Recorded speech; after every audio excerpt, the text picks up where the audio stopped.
Good morning and welcome to Coffee Ann, the longest-running panel discussion show in American radio. To make a comment or ask a question of the panel, call 401-766-1240 or email coffee@woonsocket.radio.com. And now, let's join the Coffee Ann panel. And a good morning. It is time for Coffee Ann here on ON AM and FM. It's a wet, soggy Friday morning. It is October 14th, 2022. Thanks for joining us. My name is Joe Callahan. And mine's Dave Richards. Dave Richards is right there. Good morning to you, Dave. Hi, Joe. Hi, everybody. Lovely day. Yes, and Mike Strout, owner and pitmaster of Gotta Q Smokehouse Barbecue's two locations, Cumberland and Narragansett, has joined us this morning. How are you, Mike? Good. Good morning. Mike, can I ask a personal question? You can. I mean, the title Pitmaster. Can you get girls with that title? I mean, geez, that's... It is It's not pit mistresses, are they? It is a earned title. Ah. It is amongst your peers. Uh-huh. It is something that as you go through and become active in barbecue and pick a direction, you prove to yourself and the world that you are able to do barbecue in its traditional fashion. And it's become a title of a job that the colleges haven't figured out how to make a degree in yet. So you can't go to URI and get Pitmaster U. I was going to say Johnson You Wales. can't go buy your way into that. You can call yourself that, Yeah. and anyone can call themselves that. But if you are challenged with your product and with your knowledge and with everything else, then you may or may not survive. Mm-hmm. So you say it's an earned title. How is it earned? And is it just amongst the peers? Well, no. Yeah. I started out, as doing some home, some catering, some feeding of others, so to speak, and then as I'm going along, I'm starting to involve myself with the professional pitmasters and with the comp pitmasters and so forth. But I still wasn't calling myself that because I didn't feel it was correct, and then some of my peers said, "No, your product is really good, and yes, you are a pitmaster. You've earned your way into this." All right, well, that's great. I take it seriously. Sure. I take what I do seriously. And to be recognized by the others, saying, "No, your stuff is as good as anybody's," you should be calling yourself that. That's correct. All right. So, Gotta Q Smokehouse Barbecue in the Sierra Plaza, Mendon Road in Cumberland. You also decided to jump in both feet down there in South County this past summer, and let's do something crazy, and let's open up a place in Narragansett. Okay, so it landed in my lap. Actually, Did it? the gentleman who owns the building down there wanted to put a barbecue restaurant down there. Now, we'll go back to the word pitmaster for a minute. So a lot of people think they could open up a restaurant and just put barbecue in, and hey, look, I've got barbecue. Well, okay, if you don't have a smoker, maybe you don't have real barbecue. Or if you do have a smoker but don't have any idea what you're doing, then maybe that's not a good idea either, especially when there is some really good barbecue around. So running the Stop and Shop and grabbing A1 steak sauce and pouring it on the meat and calling it barbecue is not how you do it. Or better yet, going into BJ's and buying pre-smoked ribs and pulled pork and putting it in a crock pot and calling it barbecue might not be a really good thing to do either. Although I must say that there's really still a lot of people in the Northeast that don't really understand barbecue. So they don't know that barbecue is not a cookout with hamburgers and hot dogs, or they don't understand that barbecue is also not smoky or hot, spicy or anything like that. So it's a teaching process all the way down the line. Okay. So how'd it go overall this summer down in Narragansett? It was okay. I mean, what we learned really fast was that people are there in Point Judith area to get clam cakes and chowder, and not specifically barbecue. However, we also learned that a lot of people wanted us down there. Okay, good. But we also learned that no one down there really knew what real barbecue was. Okay. And number one, or they knew what our restaurant menu was. and were angry because we didn't serve all of our platters and meals Really? and all that out of a takeout window. Yeah. So it was sketchy. It was interesting, but we survived it okay. We did okay. It pays for itself. It's good because I have a staff down there that's self-contained. I mean, I have one couple of boyfriend girlfriend. One's my chef, one's my cook, and we rented the cottage that's right there on the property with the restaurant, and they stay there. And then so they have the cottage plus the restaurant, so they have a great place, and they pay nothing for it, And then my general manager lives in Wakefield, 2 miles away. Close enough. And she's able to be there also. So right now, I mean, typically on a regular day right now, there's just the three of them running the restaurant. Plus we have a bunch of kids that go to URI. Some live down there anyway. So we were able to go ahead and bring them in. And we're doing that again now that school's back in session. All right. Can I ask a rather obtuse question? It's going to sound really off the wall stupid, but if you think about it for a minute, there's an intent behind it. Can you barbecue scallops and clams? You can smoke scallops and clams. You can barbecue anything you want if that's what your mind. I'm just thinking, if what they wanted was clam cakes and chowder, you could smoke or barbecue scallops, clams, seafood, that sort of thing like that. And it might be the gimmick that turns people on. Except that now all of my brisket and pork and ribs would all taste like seafood. We do not put any type of fish product in our smokers at all. Some people do. Some people that have smokers at home do that. That's Smoked okay. fish, yeah. And they do that. I happen to like smoked mullet and a few other types of smoked fish, but I wouldn't put it in my own cookers unless I had a cooker that was made just for that. Uh-huh. Didn't Well, you that's tell an me- additional expense, isn't it? Mike, didn't you tell me one time there's a whole new set of Department of Health regulations if you're going to start dealing with fish? If you're dealing with shellfish, yes, it's called a HACCP plan, and it's a food safety plan that you have to work with to eliminate cross contamination because of all the seafood allergies and all that. Yeah. So there's a whole lot more that has to come into play. When we're doing 17,000 pounds of meat a week, there's no way I'm going to even have to deal with something that simple as why do I not put fish in my smokers? Yeah. Okay. Well, I just thought I'd ask. All That was a good question, Dave. Thank you. No. But and being where you are, of course, in the summertime, Aunt Carrie's is right next to you, so they're taking care of that. But they're closed now, right? Did they still close in the off season? They're closed in the off season. Iggy's has decided to stay open all the time. Okay. Our schedule down there is Thursday through Sunday. Thursday is an interesting day for us because what we do is we have all the college kids go to the bar right at the end of the street down there on their Thirsty Thursday. The Ocean Mist is right there. Yeah. Nightclub. So what happens is we've decided to stay open from 4 in the afternoon till 2 in the morning. 2 when the bar gets out. And we've created quite a crowd down there. Well, there you go. Be open when the crowd is there. That's correct. All right. One other question from down there. Ever get a visit from, I'm thinking the big restaurant down there is the Coast Guard House. You ever see the owners from them stop by just to say hello? Not that I'm aware of. I'm not okay. down there all the time. I have, however, had a lot of people from different bigger companies and catering companies and so forth, well known in the area, that have stopped to wish us well and be part of that. We have a lot of respect from a lot of the bigger food corporations and food businesses around because of how we've handled ourselves and because of the food quality and the customer service and just everything we've done against the odds here. Yeah. So we have a lot of really good acquaintances, and we're able to, that's the better part of being in business in Rhode Island at this point. Okay. Mike, being the owner of Gotta Keep Smokehouse Barbecue, like every small business or any business going on right now, just so tough to find help. And I know you're hiring and you want to hire. And what do you think the problem is?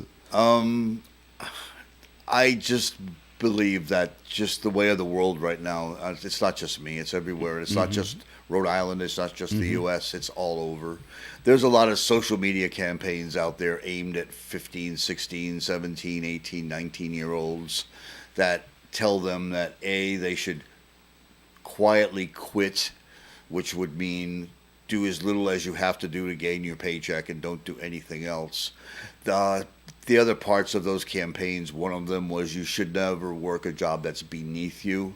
Well, who And the determines restaurants, that? well, the restaurant services were named as being one of the top. all right. Well, it's easy. Their parents determined that by saying they were the most important sentient being in the universe since they were born, and so therefore, any job is beneath them. Thank you for saying that, because I was being politically correct and I wasn't going to make that comment. And then the other one, another one would be there's an influencer out there that's saying that you should only work as many hours and as many days as you want to work. So, if you determine that if you have a job and you're scheduled 30 hours a week, but you decide that on Wednesday you want to stay home and play video games instead of going to work, you should just do it. Just do it. And not worry about the so you should consequences. not worry about because it isn't up to me to make a decision for my employees. It's up to the employees to tell me what, where, why, and how. And then the last one, there was a big one, a campaign that went on as the college kids were going back to school this year. My college staff are rock stars. Oh, good. They're the ones that have been with me that you've seen, met, whatever, 2, 3, 4 years, 5 years off the food trucks, off of everywhere. And they come back. And but this one was basically hurt your boss. And that wasn't the pronoun that was, or the I understand. Yeah. and basically, so people get together and just walk out. Okay. It's like, nah, we're not going to take it. But and they're probably not thinking this, but down the road, I was always told that if you keep getting fired from job, eventually no one hires you. Well, have things changed on that? except that thinking? people are looking for help so much. So that they don't care that you've been. And Well, it's been not that they fired don't from 3 or 4 care. It's the jobs. compromises. Life is a big compromise, Joe. I don't know if anybody told you that. They did. okay, well, I didn't get the memo because I don't think I've been able to compromise with anything I've done. When I have vendors, I have things I have to do. I think I have to pay staff. I have to pay. There's no compromise there. I have to do that, Right, whether I right. like it or not. I mean, so. But if you're, we're going to take a break here in the Coffee and program, but just want to mention, Mike is hiring in Cumberland. For the people up here, you don't have to drive down to Narragansett. Oh, no. Yeah. But you're right over there in Cumberland if you're. And what positions are you looking for? Mostly standing up, I think, right? Yeah, no one. People can't sit that would like to work. But as of right now, what I'm doing is I'm looking for people that will work out front to work with our takeout program. I'm looking for some servers that can work up front, and maybe some kitchen people. I've got some changes coming up, which All I'll right. explain. Very good. All right, more coming up here on the Coffee Amp program. But But first, the message from our first segment sponsor, the Northern Rhode Island Chamber Yes. of Commerce. Thanks, Dave. 334-1000 is the telephone number to call if you'd like to know about that. Now, many people are starting their own businesses these last few years, and if you're underway, and I guess the old joke when a bunch of business people get together and say, "Yeah, things are improving. So the thing to do next, of course, is to see what you can do that will augment your improvements and make them even better without being taxing. And if you're a small business owner, you know that the most taxing thing is time. It's more important than money sometimes. The most important thing is time. The Northern Rhode Island Chamber of Commerce can save you time. Make what you do much more efficient. For instance, I have in my computer right here the Business Matters newsletter. It goes out right after coffee and first thing on Friday mornings each time. And the list comes in on Wednesdays. The list is all the different editions here. Now, you might want to go and see the two people who are running for governor of the state of Rhode Island, Ashley Kalis and Dan McKee. They will be together in a gubernatorial candidate forum in the Eggs and Issues Breakfast for October. That's 8 to 9:30 at Kirkbrae Country Club next Thursday, the 13th. Oh, sorry, that was last Thursday, the 13th. That was yesterday. Oopsie. Dave will wake up in an hour or so. So let's try October the 20th, which is next Thursday, which is what I thought I was talking about. Bold and Business Breakfast hosted by the Women's Business Council. By the way, if you wanted to go to that, I hope you enjoyed it. This, again, is another 8 to 9:30 edition thing at Bryant University with a morning of engagement, conversation, and connection. Announcing our special guest speaker, Roxanne Cook, Consumer Bank Regional Director at J.P. Morgan Chase. Get in there. The Women's Council is putting that together. That's next Thursday. Emily Haining-Sheehan will be absent from Coffee Ann with dispensation so that she can attend. And like that. So all the important folks are going to be there. Why not drop by and see what's going on with that? And there are many other things that will end up in your email box, your inbox, if you become a member. How to become a member, and is it worth it to you? I think it is. You find out for yourself. Call 334-1000 after 9 o'clock this morning and speak to anybody who answers the phone, can tell you what the Chamber can do for you and your business. Thanks, Dave. More Coffee Ann coming up. Stay tuned. Ed Carew here of the Carew Investment Group at 68 Cumberland Street in Woonsocket. Our telephone number is 765-8880. If you're looking for an investment firm that puts you first and works hard on your behalf, I'd like you to consider us. We're right here in Woonsocket, and we've been in business since 1987. So you don't have to go out of town for an experienced advisor, or work with an advisor based in Boston, New York, or who knows where. Someone you'll probably never meet. We encourage our clients to come to our office and sit down with us as often as they like. Why? Because we like to do business the old-fashioned way. We want to get to know you on a more personal basis so that we're more attuned to your financial needs. So if you're interested in speaking with us for a free, no-obligation consultation to find out how we invest your money, call us. Paul or myself at 765-8880. Securities are offered through Bolton Global Capital, member FINRA and SIPC, and advisory services offered through Bolton Global Asset Management, a registered investment advisor. John Chan of Chan's Fine Oriental Dining in Woonsocket wants to thank you all for once again voting them Best Chinese Restaurant and Best Entertainment in the Woonsocket Call Reader's Choice Survey. Chan's is open every day at 3 p.m. for dine-in, takeout, entertainment, and, of course, you can enjoy their Horseshoe Bar Lounge and karaoke Friday nights from 8 to 11. Call Chan's today for takeout or reservations, 765-1900. Chan's is open at 267 Main Street in Woonsocket. The Coffee Ann panel is enjoying coffee from Down East Coffee in Pawtucket. They're a 62-year-old family business that roasts all its coffee right here in Rhode Island. Founded originally as Excellent Coffee Company, they provide great coffee to food service establishments throughout New England. WOON, Woonsocket Radio, ON, AM, and FM. Coffee Ann here on ON, AM, and FM. Like the man said, Joe Callahan here, along with Dave Richards and Mike Strout, owner and pitmaster of Gotta Smokehouse Barbecue in Cumberland and Narragansett. Mike, you hinted at it before we went at break. You got a few changes coming up at the store there in Cumberland. What can you tell us? And don't tell us what you can't, obviously. I can be very honest when I say today, and this is actually the first public announcement, other than what I've been talking with my customers about, that probably between now and the end of the year, we will be closing our location in Cumberland. It's become too big without having staff. I mean, we literally are running the restaurant with 3 people.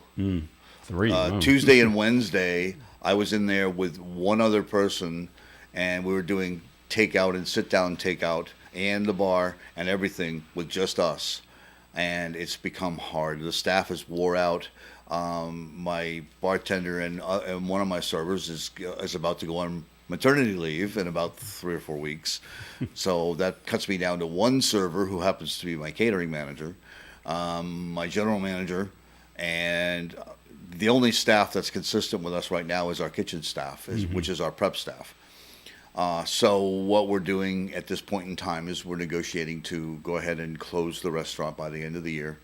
Not to close permanently.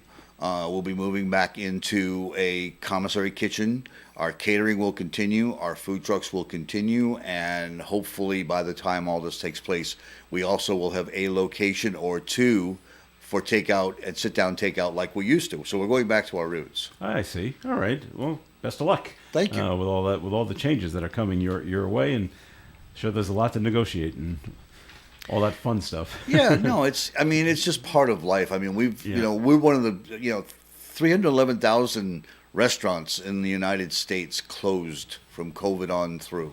We did not. Right. We also did not get a lot of the bigger monies that were given to the state for the small businesses. Okay, we didn't get that. That's fine. But we've stayed on our own. We had just opened when COVID came, so we had a large investment there. We're still having to pay that investment off. We took quite a bit of a loss during COVID. Once everybody learned how to do takeout and different things, we fell off quite a bit. We've never really regained any leverage to be open as a sit-down restaurant. Outside of a day here or a day there or a couple odd weekends here or there. The visitorship to our restaurant is about 1.1 visits per month. Okay. That doesn't stand in the restaurant business. A regular restaurant who has a full-scale menu where mom could get seafood, dad could have a steak, and the kids could have chicken fingers and grilled cheese and this and that is about 3.1. Okay. So that's, so that means that they either have a favorite Friday night spot that they go to or what have you. Now with recession, or I guess I can use that word, upon us at this point,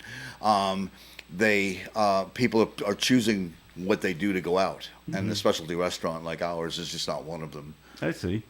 All right. Well, I hope things turn around and things go in an upward direction when everything settles out.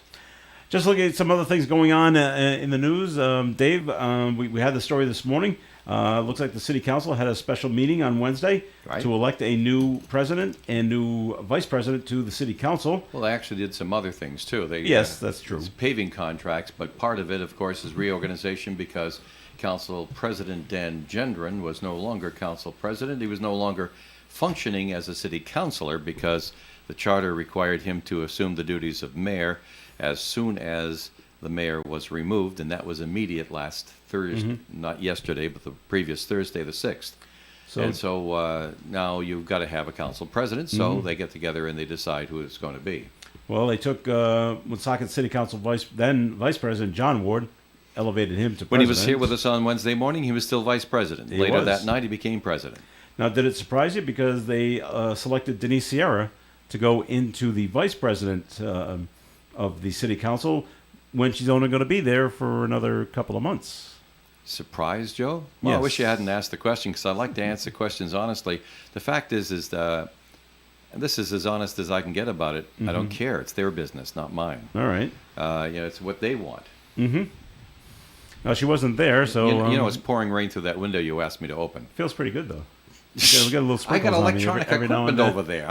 I got to close it. And close the window. Gee whiz. I'm just a little surprised they went with Denise Sierra since she'll be leaving and not running for re-election. I thought they would go with Jim Knoyer, but maybe he didn't want it as well. That's always a possibility.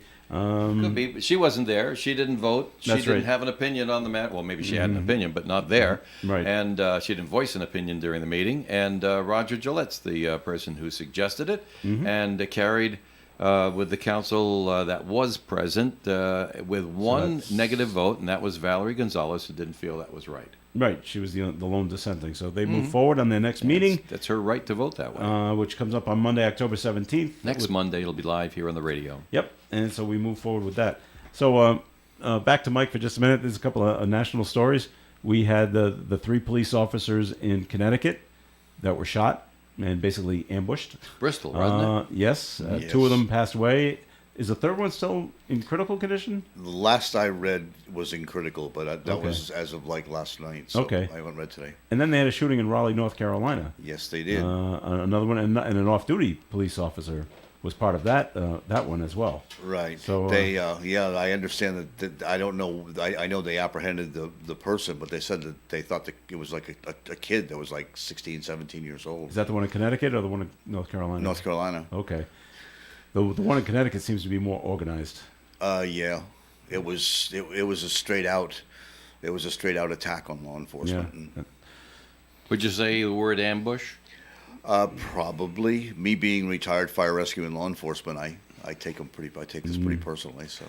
Well, that's what the mainstream media, Dave. That's what they're calling it. They're calling it an ambush on the police officers because the call was it was a domestic disturbance, and they ran into this kind Right. of thing. So, but be aware that the two largest causes of law enforcement death in the country, even from the time I went through the police academy and on through, was number one was a domestic dispute where you go in to help one person and they both turn on you. Yeah. And the second one is traffic stops, where you walk up and you think you're safe, but you're not safe. You're not. And so. Okay. We're going to take a break from the hard news right here. And because joining us on the telephone is Kevin Callahan to talk a little high school football that we have on ON Radio coming up tonight and tomorrow. And Kevin, I'm told the rain's going to stop for tonight's game. Yes, I have been told that as well. It's going to dry out. We're going to have a beautiful night of football tonight and a nice afternoon tomorrow. Excellent. For football as well in Woonsocket. Kevin, say hi to Dave and to Mike. Hey, Dave, Mike, how are you? Good morning. So tonight's game is Charahoe versus Lincoln. Lincoln suffered their first loss last week. Is that correct? No, they're undefeated still. Oh, they won. They won. What am I week. thinking? Okay. They beat Coventry 14-7 last week. I see. It's Cumberland that had their first loss. Cumberland had their first loss. Oh, okay. The game that we did on ON Radio. All right, that's why it sticks in my mind. Okay. So what can you tell us about the team from Charahoe? Are they going to be a challenge at all for Lincoln?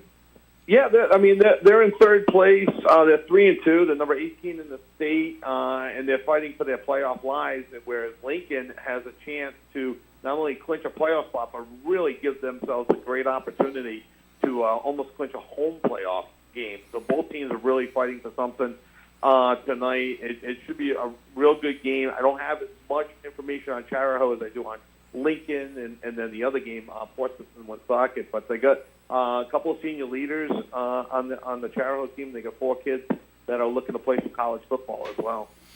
Are they being recruited? Yeah, That's not the allowed. coach just said that they're being recruited, and he did not tell me at what level.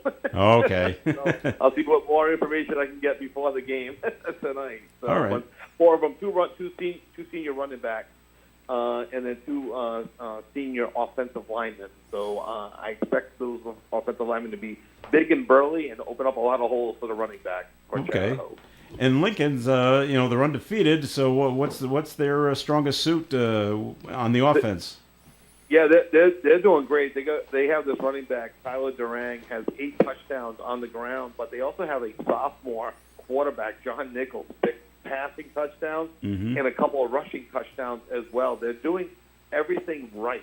Yeah. They're running well. They're passing well. They're really the surprise of the Interscholastic League. Last year they didn't win a game. Right. And this year they are undefeated. They played some close games. Now they're starting to win by a lot. They were having second half blowouts. Now they're starting to do it in the first half as well. Okay. So that's tonight's game, and kickoff is going to be at 6 o'clock from Ferguson Field in Lincoln, correct? Yes. All right. Now, tomorrow's game, Portsmouth, they make the long travel all the way up here to Woonsocket to take on the Villanovans, and game time tomorrow from Barry Field will be at 1 o'clock. What do you know about the Portsmouth team? Yeah, very interesting. All right. They are a run-heavy team. They have only thrown 17 passes on the year All right. by 5 different people, and they've only completed 2 of them. All they do is run. So yeah, they do have a touchdown pass, but they've run for almost 1,000 yards as a team, but they've only passed for 77 yards as a team. Doesn't it make it kind of easy then for the defense to know what play is coming? They're going to run. The funny thing, they're 2-1 in league play. So again, they must have some real big offensive linemen, and they have 4 guys that are over 150 yards rushing on the season, and a 5th person with 77 yards. So yeah, they may know what's coming. They just don't know who's getting the ball. Okay. And what are the strengths for Woonsocket this year? They're doing pretty well. Yeah, they're doing very well. Dante Melton is their quarterback. He has 7 touchdown passes with only 4 interceptions. He also has 3 rushing touchdowns as well. And they got a double dose of running backs in John Paguri and Vincenzo Casteri. Combined, they've rushed for almost 400 yards and 4 touchdown passes. Plus, they have a couple good wide receivers as well. They catch the ball from Melton. So they've been doing it mostly on the run, but they're not afraid to throw the ball, and they'll throw both at you. Whereas Portsmouth looks like they're just going to run at you. All right. Well, we'll look forward to both games tonight at 6 and tomorrow at 1. Kevin Callahan and Brendan McGarr with the call of both local high school football games. Kevin, thanks for joining us. All right, thanks a lot. Have a great weekend, everyone. All right, take care. That's Kevin Callahan. If you haven't figured it out, Mike, that's my brother. See, Mike's a smart guy. He knew that. All right, we're taking a break here on Coffee In, and time for the weather forecast, and that's being sponsored by Compassion International. Rain continues, heavy at times for the rest of the morning. Another 1/2 to 3/4 of an inch of rain is possible, and windy conditions. Then, gradually clearing today with patchy fog dissipating and a high of 69. Tonight, partly cloudy, overnight low of 47. Saturday's weather sunny and bright with a high of 67 and calm wind. Sunday, mostly sunny and 66. Monday, a 70% chance of more rain coming in, patchy fog too. Mostly cloudy skies and a high for the day Monday of 60. Tuesday, a 40% chance of more showers. Partly sunny skies with a high of 55. Wednesday, sunny and 53, and Thursday, sunny and 54. Currently outside the Navigant Credit Union Broadcast Studio on the corner of Park Ave and Kennedy Street, it is raining, and we have 58 degrees. Families in poverty are facing a global food crisis. $50 provides a food kit to feed a family for a month. Just text the word radio to 97646. For an Allstate agent, providing protection options that fit your life is something they take, well, personally. Allstate agents are committed to learning about your needs and helping customize protection to meet them. From bundling your home and auto insurance with ease to evaluating optional coverage, your Allstate agent can help build an insurance proposal that fits your life. And just as important as learning what you need is learning what you don't. Because helping you get coverage you want with savings you deserve is what Allstate is all about. It's time to get coverage that's catered to you. Are you in good hands? Call Kara and Celeste Benjamin at the Benjamin Agency. One agency, 2 locations in North Smithfield and Bellingham. One telephone number, 765-5000. Subject to terms, conditions, and availability. Allstate Fire and Casualty Insurance Company and Allstate Property and Casualty Insurance Company and affiliates, Northbrook, Illinois. Are you looking for solutions to meet your business banking needs? At Milford Federal, the longest-standing community bank in the area, they offer customized solutions for commercial lending, cash management, online banking, and payment processing services. Their business banking team is committed to the growth and success of your business with local decision-making and a relationship-based approach. Let Milford Federal be your banking partner. Visit them at MilfordFederal.com today. Milford Federal Bank. Our community, your bank. Member FDIC, Equal Housing Lender, and MLS number 465956. Hi, this is Gary Smith. Join me for Do You Remember, Tuesday through Friday mornings at 9:30 here on ON Radio. Thanks, Gary. Gary's coming up at 9:30 this morning, and this portion of the Coffee and program is sponsored by the Valley Breeze newspaper. Since its founding in 1996, the Valley Breeze has been the trusted source for local news in the Blackstone Valley. Our readers and advertisers understand that shining a light on all aspects of our communities and doing it with some of the best local journalism anywhere makes these cities and towns better places to live in. We believe that truth has value and should triumph over rumors and misinformation. See valleybreeze.com or any of our 5 editions for more on how you can be part of this local news success story. It's Coffee In on ON Radio. Joe Callahan along with Dave Richards, Mike Strout from Gotta Smokehouse Barbecue, and we're also being joined at the Coffee In table right now by Rich Lane from American Legion Post 85 here in Woonsocket. Good morning to you, Rich. Morning. Good morning. Doing all right? Yeah, everything's good. Just a little bit of weather for ducks out there, but hey. A little damp for you? Yeah, it's going to clear up real nice. So. All right. Anything new to report of things going on at the Post you want to tell us about? Sure. Let's just let's roll with what's going on tonight. We have a cornhole tournament with beverage. Beverage, use the term loosely, and dynamite. For those of you that want to come down, just watch some people play in the cornhole tournament. The beer and dynamite. It's only $10 for a spectator. So. Come on down, have a beverage, and it's supposed to clear up, like I said, real nice this afternoon. So it'll be a nice evening to just kind of hang around, have some beer and dynamite, and enjoy a little bit of the cornhole tournament. And then on Saturday, we have a Disney pin trading event, which I'm very proud to say I'm the one that's kind of putting it together with my wife, and a lot of people are going, what the heck is Disney pin trading? It's big. Yeah, it's big, I can tell you. Yep. So, and some of the people that are going to be attending that I've known for a few years now that attend the events down in New Jersey when we go down there. They're going to be up here in Woonsocket. So those, some of you folks may have Disney pins hanging around in your house. That, you say, gee, I wonder if these are worth anything. And then one thing I can say about this group that's going to meet tomorrow, nobody's out to get anybody. You know what I'm saying? Good. If you have a pin at your house that you've had for a long time, you say, gee, I wonder if this is worth anything. There will be some knowledgeable people down there tomorrow that can tell you, if it's worth anything, that can guide you in the right direction. So even if you're just brand new and you want to get involved and you're a little nervous saying, gee, these people probably know a lot more than me, don't let that keep you away. Come on down. It's only, if you want to trade pins, it's only $10 a head. And for a family, if you got you and your wife and 2 or 3 kids or whatever, it's only $20 for the whole group of you to come in.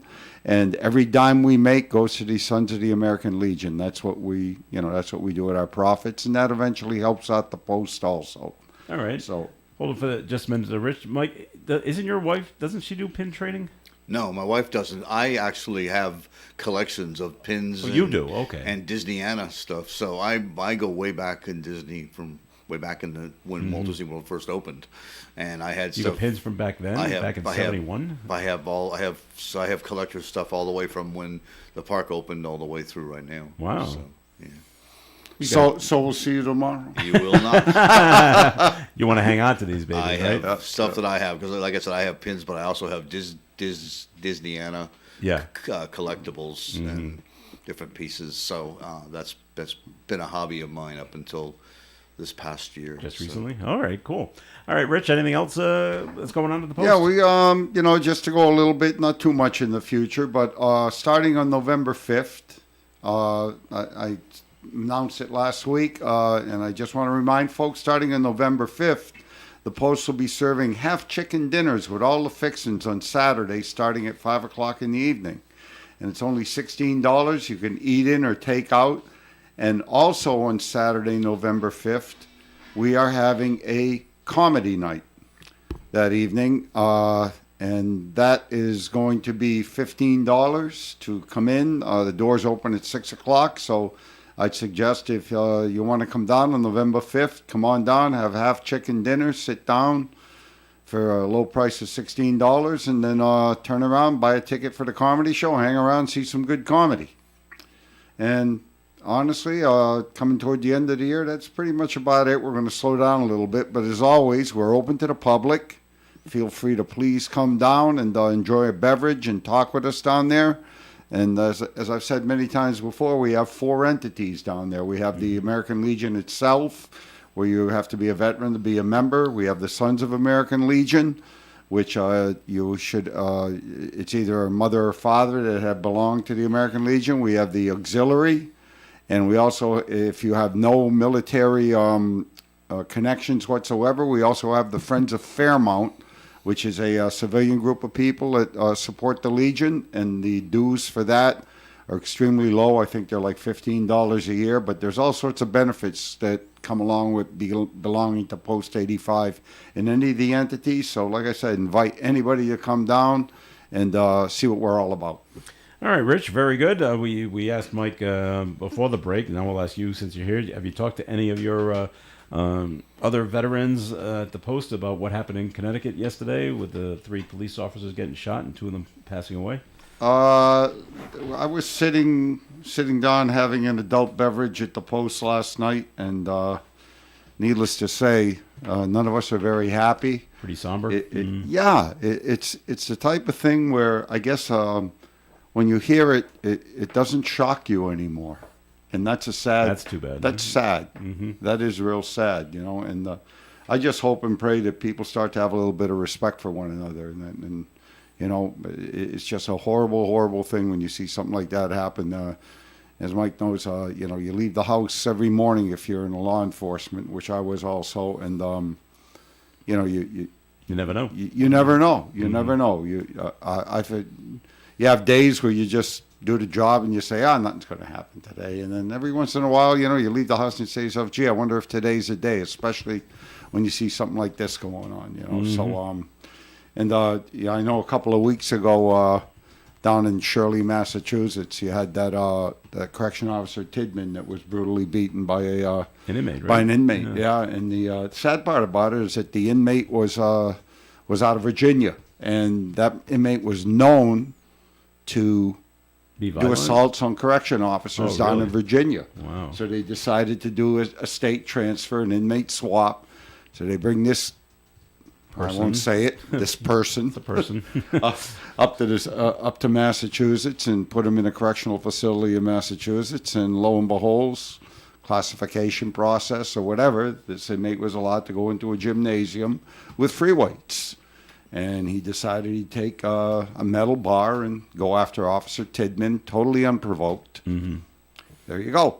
So when I came in, I told you I'm trying to get an update. I saw a little news report that Officer Tidman was improving miraculously. So I'm waiting to get a little bit of an update, and if I get it while we're still on the air, I most certainly will share. Excellent. Okay, Mike, do you agree with Rich that with the shooting in Connecticut, where it no longer shocks you that it happens? It's it's become such a commonplace. And what's making it even worse now is you've got less and less law enforcement officers on the street because they're just retiring. They're getting done. Yeah. They're not getting any support. The government doesn't support them. The citizens don't support them. They become a target. They become a target for everything. And you have, as I said earlier, it used to be there was a couple things where you knew when you walked in that these were dangerous situations. Mm-hmm. Now, just getting up, putting a uniform on, getting in your car and going down. You could be sitting drinking your coffee in a parking lot and have somebody walk up beside you and just blam and be done. And that's just become the commonplace in the world. And that's just is something that you can never accept it. It's just not acceptable.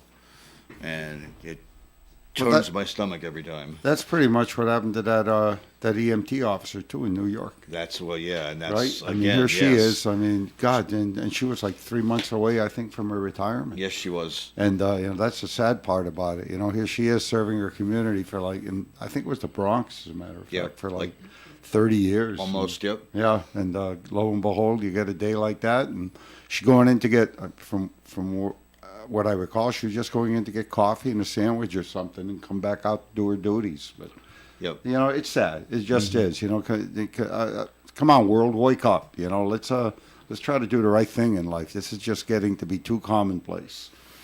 Okay, we're going to take another break here on the Coffee and program. So Dave Richards has rejoined us inside the studio, and in front of him are a couple of editions of the Valley Breeze. So tell us what's in them, Dave. And they're going fast too, Joe. I have just 2 copies left of each of the editions. I'm holding one of the 2 in my hands right now. It's the Cumberland Lincoln edition. I'm just going to briefly go over some of the news stories on the front page here. 4 people are vying for Lincoln's District 2 council seat in Cumberland. The question on the ballot for Cumberland voters next month, asking them whether the town should go to nonpartisan elections for town council, is thoroughly discussed in Ethan Shorey's fine article. And of course, the Northern Rhode Island Food Pantry seeks help to meet the huge demand, both incoming and outgoing, for all the food. My goodness, it says prior to COVID, they were serving only 400 families on one Saturday per month, and now the number for the last month was 850 families over 2 Saturdays, with no end in sight on the increase in demand. That's in the Cumberland Lincoln edition. In the North Smithfield, Blackstone, and Woonsocket edition of the Valley Breeze newspaper, Northern Rhode Island Food Pantry seeking help, of course. The stories in that edition as well. That's pretty good. Nice little picture from Autumn Fest, a youngster trying to hoop some of those floating ducks at Autumn Fest. That's nice. And of course, Bella Pelletier has a story on the mayor's removal from office and the different conversations that are going on. One of the biggest articles in the Breeze for this particular edition this week, Bella Pelletier discusses the tensions remaining high in an ongoing feud between North Smithfield resident Mike Clifford and Town Council President John Beauregard. And of course, that's a disagreement on the way one town property is taxed. That's where the solar farm is on Iron Mine Hill Road. The controversy continues. You can get involved in that. See great ads from great local businesses. And of course, the price is right. It's absolutely free where you shop. The Valley Breeze newspaper brings you this portion of conversation on Coffee and Joe. Thanks, Dave. And more Coffee Hands coming up. We ask you to please stay tuned. Convenient care is care that works for you. Got a cold, maybe a rash, maybe an ear infection? Walk into Convenient Care and feel better today. Convenient Care is a walk-in medical service for everyone ages 12 months and older. We're open every day, including weekends and holidays. You do not need to be a Thundermist patient to use Convenient Care. You do not need an appointment. Our team of nurse practitioners at Convenient Care are ready to care for you. Don't have insurance? No problem. We offer a sliding scale fee based on income and family size. Convenient Care also offers flu shots and the COVID-19 vaccine. Walk into Convenient Care to feel better today. Convenient Care at Thundermist Health Center, 450 Clinton Street, Woonsocket. The Woonsocket Board of Canvassers would like to remind voters that November 8th is Election Day. The voters of Woonsocket will be voting on races from U.S. Congress to school committee with 3 state referenda questions. In addition, there will be 2 local referenda questions on the ballot. Question 4, an amendment to the Woonsocket Home Rule Charter, regards the appointment of the city solicitor and reads, shall the City of Woonsocket Home Rule Charter, Chapter 10, entitled Administrative Departments, Article 1, entitled Law Department, Section 1, entitled Created Appointment Qualifications of Head, be amended to change the authorization for appointment of the city solicitor from the appointment by the mayor to appointment by the city council. You may approve or reject that question. Question 5 is entitled Relating to Cannabis Establishments and Public Use. And the question reads, shall new cannabis-related licenses for businesses involved in the cultivation, manufacture, laboratory testing, and for the retail sale of adult recreational use cannabis be issued in the city of Woonsocket? You may approve or reject that question. Knowing your options from home, early in person, or election day, please vote. If you'd like more information on the election, you can visit the website of the Woonsocket Board of Canvassers at www.woonsocketri.org or call the office at 401-767-9223. Hello, I'm Linda Tebow, here to tell you about the Aging Well fundraiser sponsored by United Healthcare. Through the Doors, a tribute to Jim Morrison and the Doors will take place on Saturday, October 15th at the Elks Club on 380 Social Street in Woonsocket. Doors open at 7:30, music from 8 to 9:30. Dynamites will be available for purchase and a silent auction will be held. Tickets are $20 in advance and $25 at the door. For tickets, call Aging Well Inc. at 766-3734. You can depend on us for public service. ON Radio. Coffee In on ON Radio. Thanks for joining us. I'm Joe Callahan here with Dave Richards and Mike Strout from Gotta Smokehouse Barbecue. Rich Lane from American Legion Post 85 here in Woonsocket. And Rich, you have an update on that correctional officer from Shirley, Mass. Absolutely. In fact, very, very happy news. But and we will continue to pray for him, hopefully. I've just gotten from an extremely reliable source that Officer Tidman has bounced back tremendously over the last week and was transferred to a rehab center 2 days ago. All right. So he is on the mend. God bless. I'm so happy to hear that, being a former correction officer myself. And, just keep praying for Officer Tidman. As we're saying, Tidman strong. How long were you a corrections officer? 20 years. Wow. That was fun. It sounds like that was also enough, huh? Yeah, that was plenty. That was actually plenty. But it's funny because you'll get people who watch these programs about on the cable TV about like corrections officers and watch.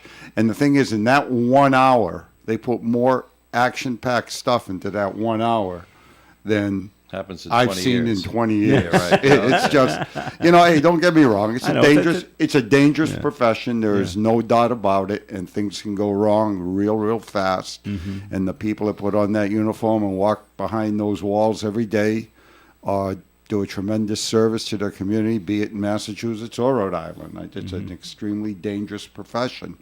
But in all reality, most days go on just normal, kinda just normal. dull. Yep.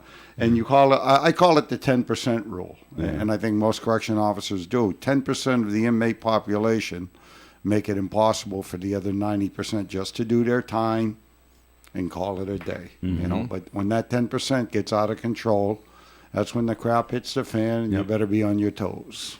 Were you one of those guys where you, and speaking of those shows, they show you, there's some inmate that's doing something, and they get all geared up in what looks like SWAT team, and they got the big shields, and they call those move teams. I've been six rush in. With I've been on a couple. Have you done those? Yeah. They're interesting. I bet the adrenaline's really pumping. Yeah, the adrenaline pumps, and everybody says it looks so violent. I mean, here we are, where the corrections officers are seen as the knuckle-dragging goons that going on. But, those things are very... I don't look at it that way. They're very choreographed. It's not true, though. You have pockets in your trousers. You put your hands in your pockets, your knuckles do not drag.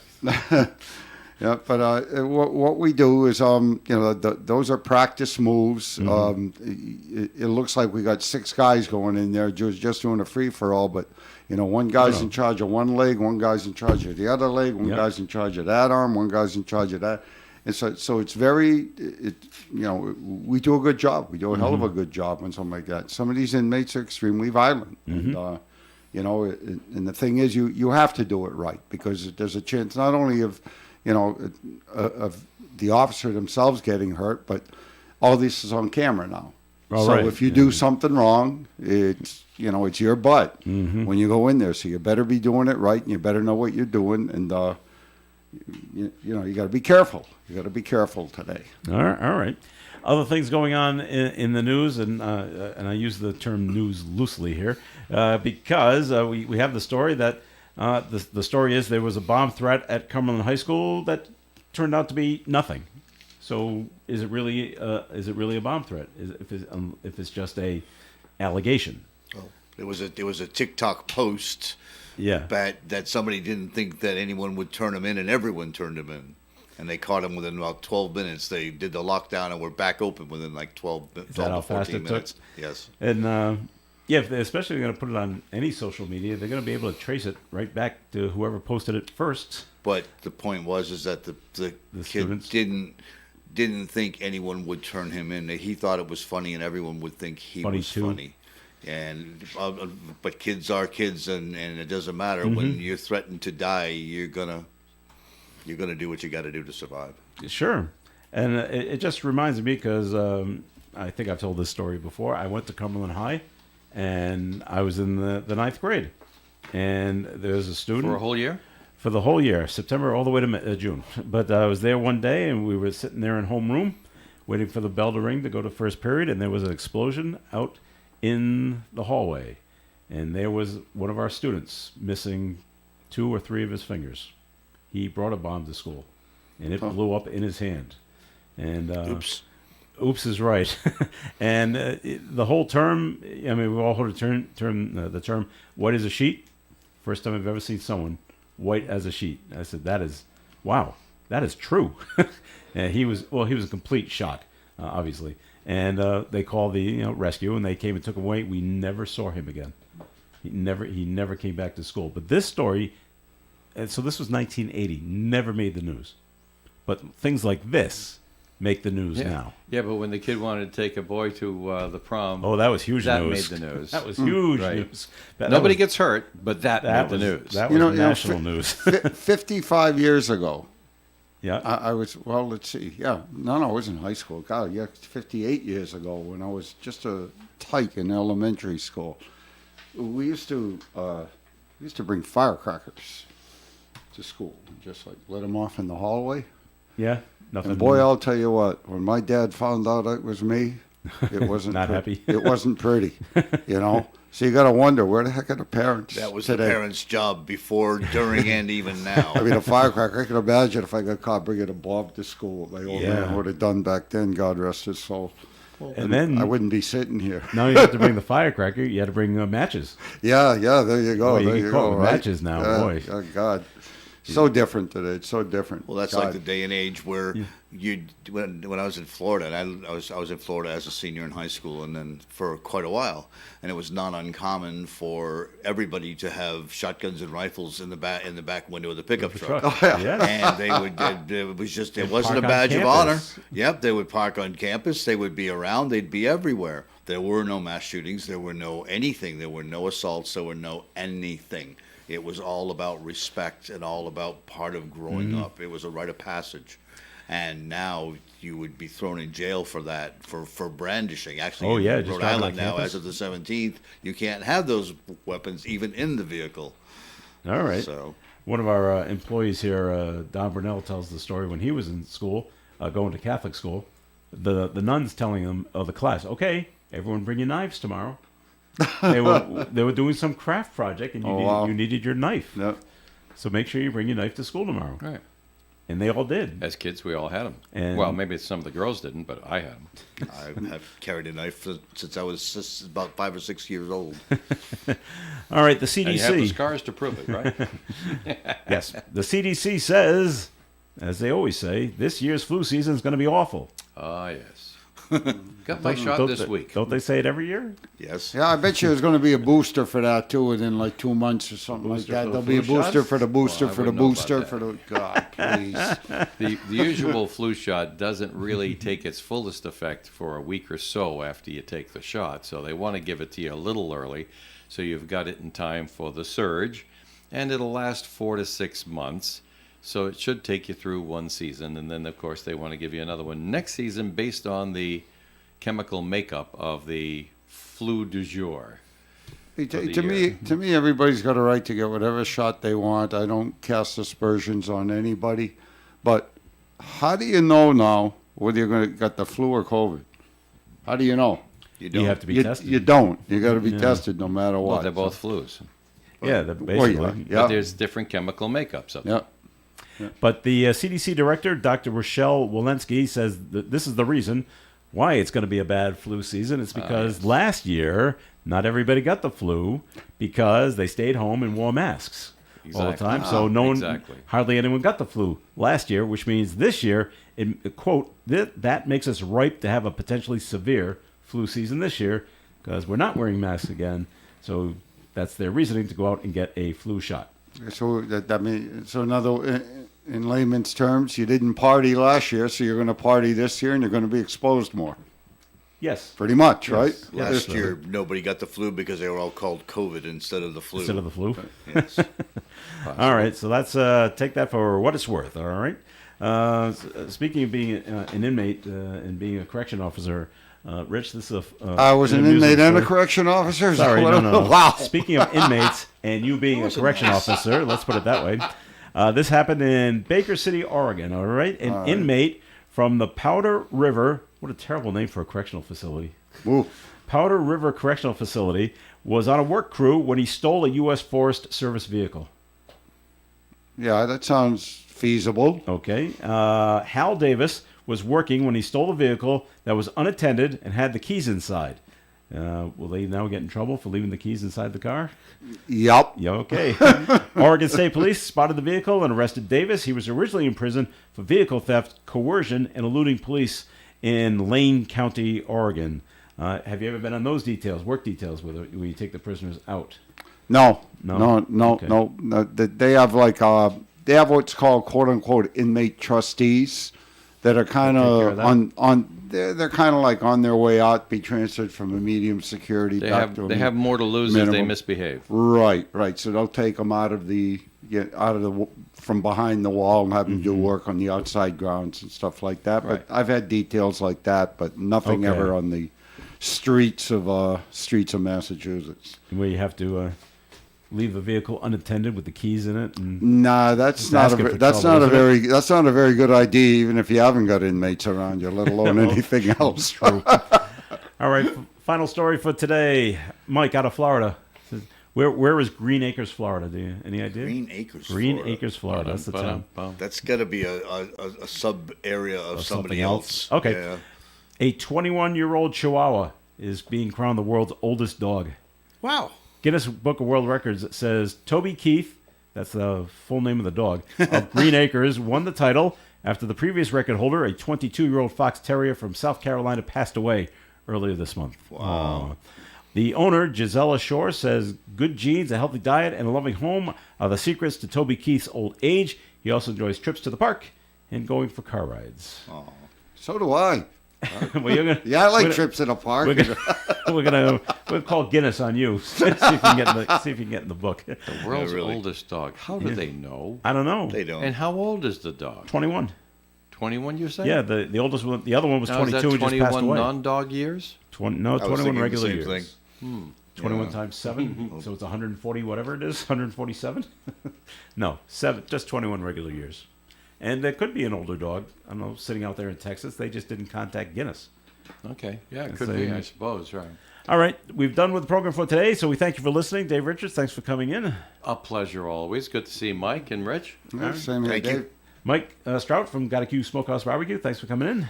My pleasure. All right, and Rich Lane from Post 85, thank you for coming in as well. Well, thank you very much. I always enjoy coming in on Fridays. All right, and thanks to Kevin Callahan giving us our high school football update Thanks, today as well. This is Joe Callahan. Have a wonderful day, everyone, and a dry weekend. And stay tuned for Gary Smith and the crew. Do You Remember is coming up at 9:30. Broadcasting live and local daily from the Navigant Credit Union broadcast studio at the corner of Park Avenue and Kennedy Street. This is WOON Woonsocket Radio. And now, the news. A tanker truck hauling gasoline caught fire yesterday morning on Route 146 North in Lincoln.